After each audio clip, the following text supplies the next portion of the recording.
Alô, Dona Maria, shalom, shalom.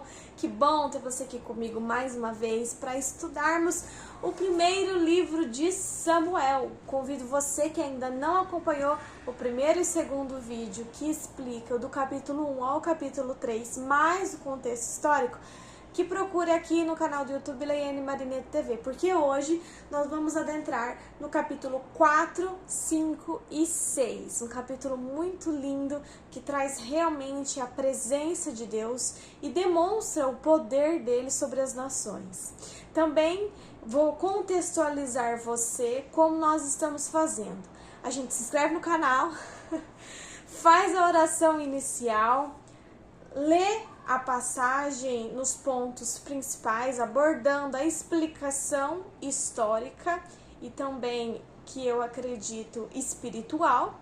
E no fim, nós retiramos uma frase da Beata Helena Guerra e fazemos a oração final, certo? Então vamos lá. Já se inscreveu no canal? Sim? Então vamos para o próximo passo. Em nome do Pai, do Filho e do Espírito Santo. Amém. Vinde, Espírito Santo, enchei os corações dos vossos fiéis e acendei neles o fogo do vosso amor. Enviai o vosso Espírito, tudo será criado e renovareis a face da terra. Oremos. Ó Deus, que instruístes os corações dos vossos fiéis com a luz do Espírito Santo, fazei com que apreciemos retamente todas as coisas segundo o mesmo Espírito e gozemos sempre da sua consolação. Por Cristo Senhor nosso. Amém. Que as palavras que saem da minha boca e cheguem aos seus ouvidos sejam de acordo com a vontade de Deus. Amém? Amém. Abra sua Bíblia em Samuel, capítulo 3, que a gente vai percorrer hoje. Aliás, a partir do capítulo 4, perdão. O 3 foi o vídeo anterior. Vá anotando, grifando, deixe o que você sentiu no coração aqui nos comentários também, porque o Espírito Santo fala de diferentes formas aos nossos corações. Então você pode ter até uma interpretação mais profunda do que a minha, e é muito interessante a gente compartilhar isso. Primeiro livro de Samuel, capítulo 4. No capítulo anterior, nós vimos que Deus se manifestou pela primeira vez ao menino Samuel, conversou pela primeira vez com Samuel. E agora nós temos uma guerra envolvendo a história da Arca da Aliança. Lembra da Arca da Aliança lá no período de Moisés? Então, o povo continuou cuidando muito bem dela. Dentro dessa Arca da Aliança, nós tínhamos coisas que representavam a Deus. E eles fizeram uma atrocidade com a Arca da Aliança que nós vamos ler adiante. Vamos lá? Capítulo 4. História da Arca. Arca da Aliança em mãos dos filisteus. Nós também estamos no contexto histórico da guerra entre os israelitas e os filisteus. Os israelitas saíram para guerrear contra os filisteus e acamparam perto de Ebenezer. O que isso significa? Ebenezer é uma cidade onde os israelitas já haviam vencido os filisteus em uma oportunidade do passado. Então, se eles acamparam ali, é porque ali eles se sentiam seguros ainda, certo? Lembrando vocês que o filisteu, ele era um povo pagão que habitava a Filisteia. Eles não cultuavam do mesmo Deus que o nosso, né, o Javé. E hoje a Filisteia é a atual Palestina, certo? E Israel vai fazer o quê? Vai perder a guerra contra a Filisteia. E aí eles entram em extrema preocupação, porque além deles perderem a guerra, muitos homens morrem.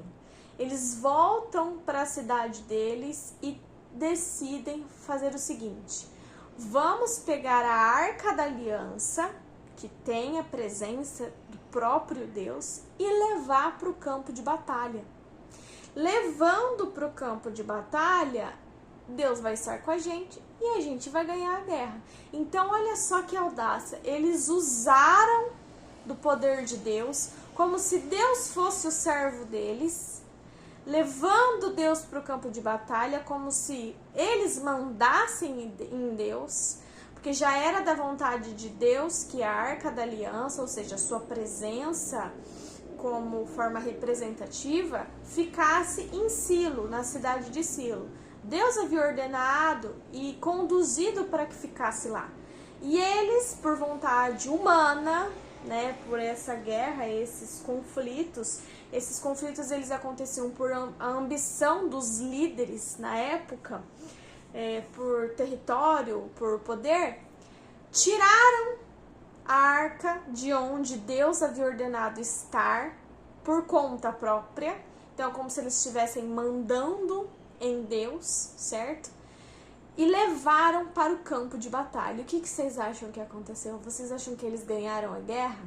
Então, olha só, ali no versículo 4, você vai ler que fizeram então de levar de Silo, onde estava a arca da aliança de Javé dos exércitos, que se centra entre os querubins, né, os anjos, muito lindo quando traz assim, e levaram a arca para o campo de batalha. E aqui traz que essa ordem, principalmente, ela veio dos filhos de Eli, que era um dos juízes mais importantes da época, que a gente já comentou em vídeos anteriores. Então, Ofni e Finéias, que eram os filhos de Eli, que já faziam outras atrocidades, né? Deus já havia dito, Javé já havia pronunciado em sonho e através de Samuel que ele castigaria os filhos de Eli, e ele não deu ouvidos, né? Ele se colocou superior, não deu ouvidos a Deus, digamos assim. E aqui é a concretização do que Deus havia prometido através da primeira profecia de Samuel. Se você não está entendendo, você tem que voltar nos capítulos e nos vídeos anteriores. E lá no versículo 10 para 11, você vai ver que diz assim: a derrota foi grande, pois do lado de Israel morreram 30.000 guerreiros. A arca de Deus, além disso, foi capturada e os 2 filhos de Eli, o Ofni e o Finéias, foram mortos. Olha que atrocidade. Eles perderam a guerra, 30.000 homens morreram, os filhos de Eli morreram, cumprindo assim a profecia de Samuel, a primeira profecia de Samuel, e, o mais grave de tudo, capturaram a Arca da Aliança. E continua contando algo mais doloroso ainda, da gente ver como a mão de Deus pesa, mas antes de Deus pesar a mão dele sobre nós, ele nos avisa, ele nos corrige. Nesse caso, a correção já havia sido feita. Deus já havia conversado com Eli em sonho. Eli não deu ouvidos e Deus conversou de novo com ele através de Samuel e ele ainda não fez nada. Ele omitiu os erros do filho dele. E aí, Deus veio e cumpriu o que ele tinha prometido. Já que ele não desse os ouvidos, que viria o castigo. E veio um castigo tremendo. Prestem atenção. Um homem de Benjamim, né, a gente pode compreender que Benjamim era uma cidade, um dos clãs de Israel. Então, o homem de Benjamim, ele saiu correndo das fileiras da guerra e chegou a Silo, a cidade onde fica Eli, o juiz, onde ficava a Arca da Aliança. E ele estava com a cabeça coberta de pó e a roupa rasgada. Pessoal, isso aqui é a forma que na época demonstrava-se luto, demonstrava-se tristeza. Então, as pessoas cobriam a cabeça de pó, rasgavam as suas vestes quando estavam de luto, em forma de demonstrar a humilhação de estar passando por uma dor muito forte, uma perda muito grande nas culturas antigas. A roupa rasgada, esse movimento de rasgar as roupas, até Jesus fez, né? Depois, quando ele soube da morte de João Batista, também cobriu a cabeça com pó, porque o rasgar as roupas, ele representa a ruptura, ele representa se humilhar diante de Deus, ele representa também o arrependimento, em outros casos, quando esse ato é feito não em questão de luto. E esse pó, essa cinza sobre as cabeças, ela faz com que o ser humano, naquele momento, ele se identifique e expresse sua tristeza profunda, certo? Ele se isola, é feito um isolamento antigamente de luta, a pessoa ficava isolada do restante da população por um tempo, refletindo, sofrendo, com a cabeça coberta de pó, e só depois que retornava à vida normal. Então, veio um homem de Benjamim que escapou da guerra para levar a notícia da tragédia, de ter sido roubada a Arca da Aliança e da morte dos 30.000 homens, inclusive dos filhos de Eli, nessa situação, nesse traje, digamos assim. E continua dizendo que Eli, ele estava sentado na sua cadeira ao lado da porta, olhando para a estrada. Essa postura de Eli mostra que ele era um sacerdote, ele era um juiz de Israel, estava fazendo seu papel de juiz. E mais adiante, lá no versículo 15, antes de chegar no 16, vai falar que ele era um homem velho e não podia mais enxergar. E essa cegueira representa não só pela idade de Eli, que já estava no poder há muitos anos, mas a cegueira espiritual de Israel, a cegueira dele, que a gente já comentou no episódio anterior, diante dos erros dos próprios filhos que ele omitiu. Então é uma cegueira espiritual diante do paganismo que Israel estava levando, principalmente os sacerdotes, ao não conduzir as oferendas, os holocaustos a Deus, e sim pegar para si, certo? E quando foi dito para Eli que os filhos morreram, que eles tinham perdido a guerra, mas principalmente que havia sido roubada a arca de Deus, olha o que diz no versículo 18. Ele caiu para trás da cadeira, ou seja, ele saiu do trono dele de juiz, porque depois vem Samuel e a gente instala a monarquia, que a gente já comentou. Então ele caiu junto à porta. Então ali essa queda demonstra essa queda dele como juiz ao lado da porta da entrada. Então aquilo tudo vai mudar. Quando ele cai, ele quebra o pescoço e morre. Então, essa quebra de pescoço mostra a morte, a fragilidade humana, o peso dele. Quando fala que ele é gordo, também se refere aos pecados e à responsabilidade que ele tinha como juiz, que ele não cumpriu. Então, esse peso das responsabilidades que ele não cumpriu, das omissões que ele fez, faz com que ele quebre o pescoço e morre. Essa quebra, essa ruptura também representa a quebra da autoridade dele diante de Israel e também da descendência dele, que não ia assumir esse posto, porque antigamente ia de pai para filho, né? Era por descendência. Deus já tinha dito que isso não ia acontecer, tanto é que os filhos dele, que seriam os sucessores, acabaram morrendo na guerra. Então, essa quebra de pescoço, essa ruptura, né, dizendo que ele era um homem pesado, representa tudo isso.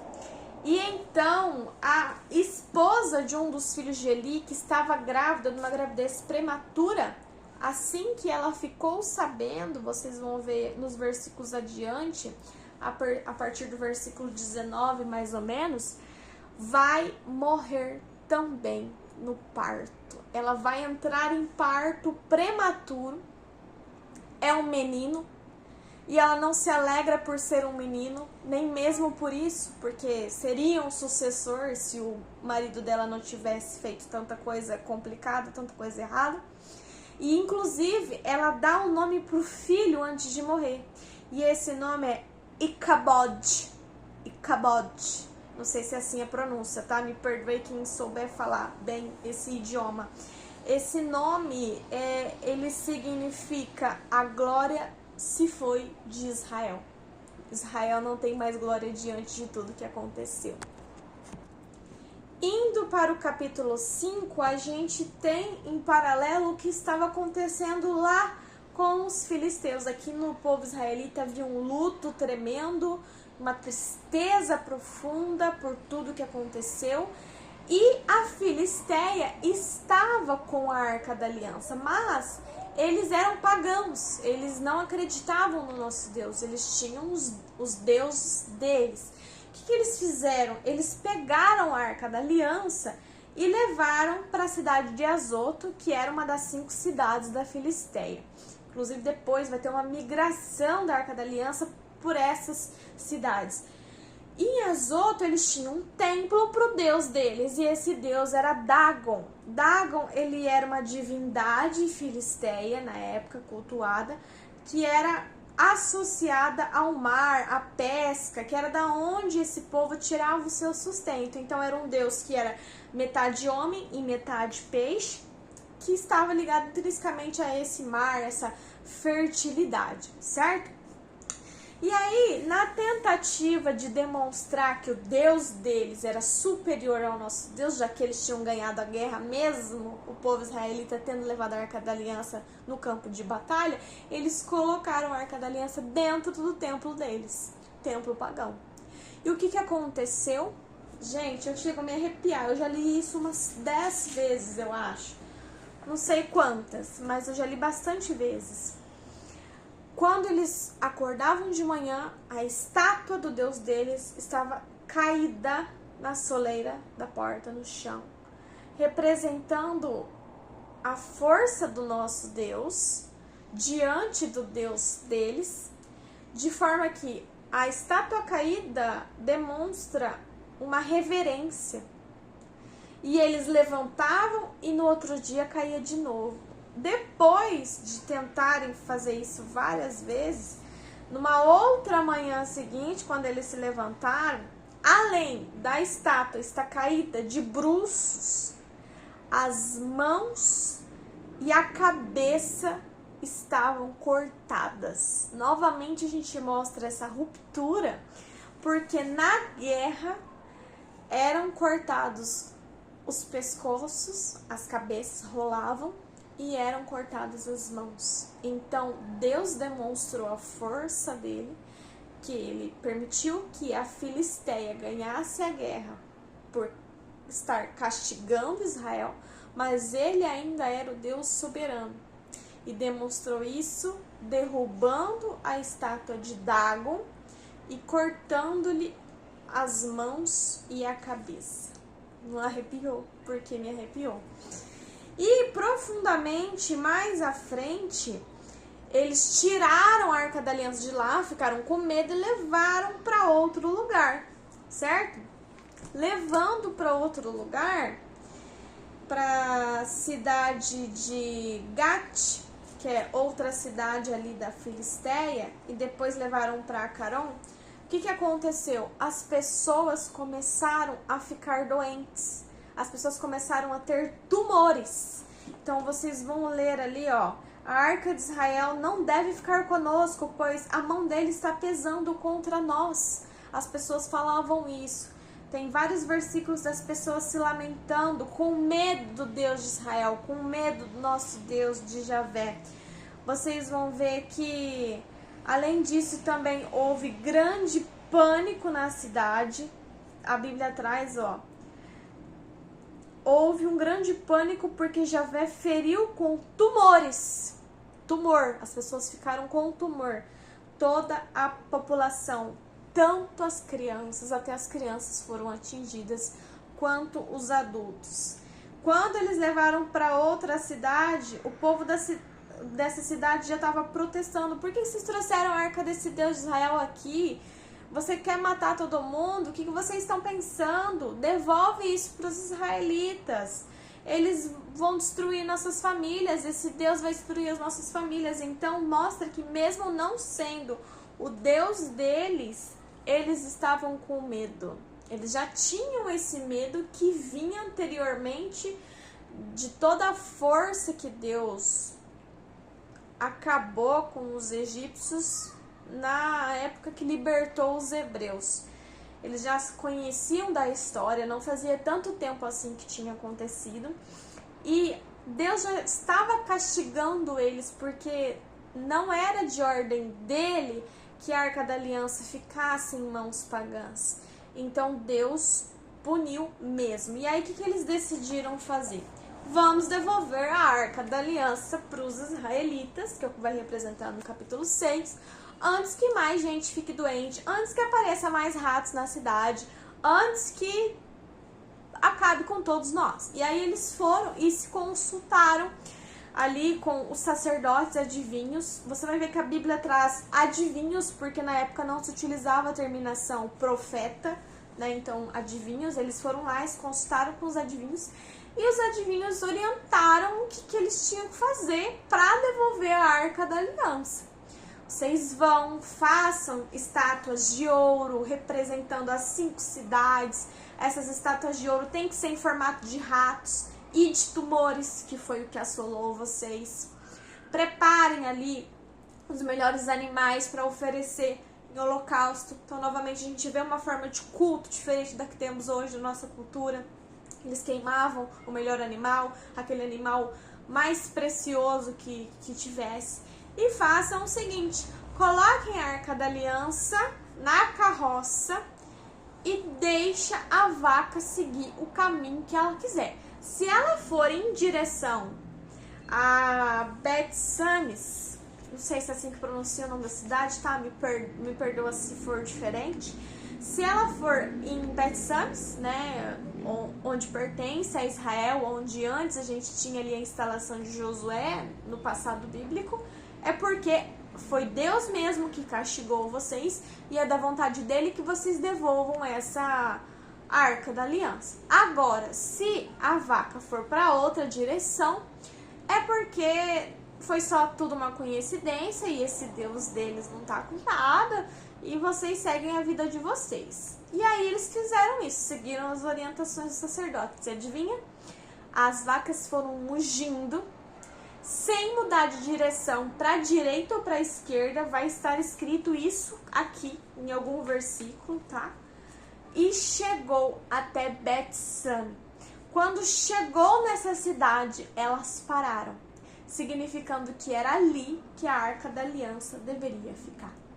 Deus novamente conduziu a Arca da Aliança aos israelitas, demonstrando onde era para ficar. Mas, para nós finalizarmos, mais uma vez, a gente tem aqui a vontade do Senhor, onde ele castigou 70 homens que desobedeceram a ordem, olhando para a arca. Vocês sabem que as pessoas, elas tinham um respeito imenso pela presença de Deus através da Arca da Aliança. Dentro da Arca da Aliança, nós tínhamos o cajado de Moisés, que conduziu o povo 40 anos no deserto. Nós tínhamos um pote com maná, que era esse alimento que Deus provia para os hebreus que estavam fugindo da escravidão egípcia. E tinha também as tábuas da lei, com os 10 mandamentos que Deus revelou a Moisés, que era para a humanidade seguir. Tudo isso ficava dentro da Arca da Aliança e representava a verdadeira presença de Deus. Por isso que tinha que ficar dentro do templo de Silo. Quando as pessoas quisessem estar na presença de Deus, na época, as pessoas iam até lá e Deus estava ali intrinsecamente. Tanto é que eu já expliquei para vocês que no capítulo anterior, quando Deus fala pela primeira vez com Samuel, Samuel sabia que Deus estava ali, a presença dele estava ali, porque a Arca da Aliança estava ali, mas ele nunca tinha sentido verdadeiramente, porque ele nunca tinha ouvido de verdade a voz de Deus. Até comparei com vocês, às vezes a gente vai na missa, a gente sabe que o corpo e sangue de Cristo está ali, mas às vezes a gente não sente aquela presença, acho que não cai a nossa ficha, digamos assim, que o próprio Jesus está ali. E aconteceu com Samuel. Então as pessoas tinham um respeito muito grande pela Arca da Aliança e não olhavam diretamente, curvavam-se porque ali era a presença de Deus. Eu não vou olhar diretamente, eu me prostro diante da Arca da Aliança, eu tenho respeito pela presença de Deus ali, reconheço a minha pequenez, certo? E reconheço que ali eu tenho uma coisa que é incompreensível para a mente humana. Eu não posso tentar compreender o tamanho da divindade de Deus, ficar olhando lá para ver se está lá mesmo, sabe? E isso era cultural, intrínseco nas ordens de Deus, né? Deus nunca disse assim, não olhe para a arca mas sempre disse como que nós deveríamos amá-lo sobre todas as coisas. E esse amor era representado no respeito. E aí alguns homens curiosos, que já sabiam dessa regra, desrespeitaram isso e foram de curiosos ver se Deus estava lá mesmo, digamos assim, e olharam fixamente para a arca. E assim que eles fizeram isso, olha só o que aconteceu, tá aqui na Bíblia, no capítulo 6, Javé, versículo 19, golpeou os homens de Bet-Sams, ou seja, eles eram israelitas, eles sabiam do respeito que eles tinham que ter diante da arca, porque olharam para a arca de Javé. Por isso é que Javé castigou 70 homens dentre o povo, e o povo ficou de luto, porque Javé atingiu com forte castigo. E Deus castigou novamente o povo israelita pelo desrespeito que eles tiveram. E aí o povo de Bet-Sames disse: quem pode ficar na presença de Javé, este Deus santo? Aí o povo reconheceu a santidade de Deus. Para quem ele subirá quando nos deixar? E mandaram então os habitantes, né, da cidade, dizendo que os filisteus devolveram a arca, que eram para eles descer e fazer subir até eles na próxima cidade. Isso é envolvimento para os próximos capítulos. Mas, gente, é isso, né? Quando estivermos na presença de Deus, que prostramos humildes, que não possamos fazer como os filisteus, levar o nosso Deus no campo de batalha, encher a nossa boca para falar de Deus, só para tirar vantagens humanas e não vantagens de glorificar Ele como Deus, de respeitar e prostrarmos diante dele. Você reflita isso que eu estou dizendo. Você tem se colocado como respeitoso diante de Deus? Ou tem tomado o nome de Deus em vão, desrespeitado os mandamentos, certo? É da natureza humana querer se colocar maior do que Deus. É da natureza humana colocar os vícios, os deuses do mundo, assim como fizeram os filisteus, no templo que devia estar só Deus. Que templo é esse? Somos nós. Nós somos o templo de Deus. Nós somos o templo do Espírito Santo. Deve estar no nosso templo somente Deus. Ele, a sua presença deve estar em nós. E não colocarmos as coisas do mundo, o celular, a televisão, os compromissos do trabalho, diante de Deus, acima dele, como fizeram os filisteus. Então, reflita isso, pegue a sua Bíblia, leia tudo isso que eu expliquei agora que você tem um entendimento do significado das palavras, converse com Deus, faça um exame de consciência, veja se você não está fazendo como o povo israelita, se você não está fazendo como o povo filisteu, que foi castigado também pela presença de Deus, pela força onipotente, onipresente e onisciente do Pai, certo? Vou retirar para você agora um pensamento de fogo. Para quem não sabe, pensamento de fogo é um pensamento que a Beata Helena Guerra, que vai ser canonizada como santa este ano, tinha quando ela estava na presença do Espírito Santo. Então eu tirei um aqui e diz: é necessário aceitar a cruz como Deus a manda. Se lhe cortam os braços, já não é cruz. Olha, faz um bom paralelo, né, com o corte das mãos e a ruptura, corte do pescoço que nós vimos. E continua.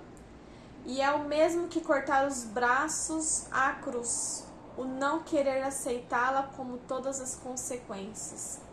Quando a gente aceita Jesus, pegando sobre o pensamento da Beata Helena Guerra, o que eu consigo interpretar disso? Se você tem uma interpretação diferente, deixa para nós aí nos comentários.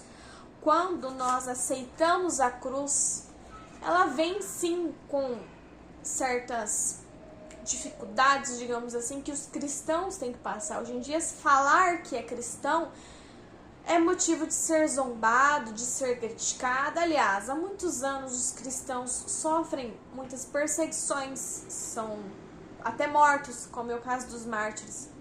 Quando nós aceitamos a cruz, quando nós aceitamos esse Deus grandioso de Javé, nós temos que prostrar-nos humildes e aceitar o que Ele nos induz, conduz e ordena.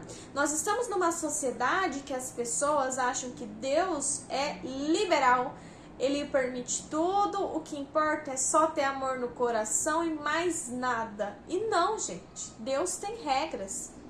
Deus, Ele é soberano, Ele é poderoso. Olha só de olhar para a arca, se mostrar-se orgulhoso, né, se mostrar-se curioso, ter pouca fé de não acreditar que a presença de Deus estava ali, as pessoas já foram mortas.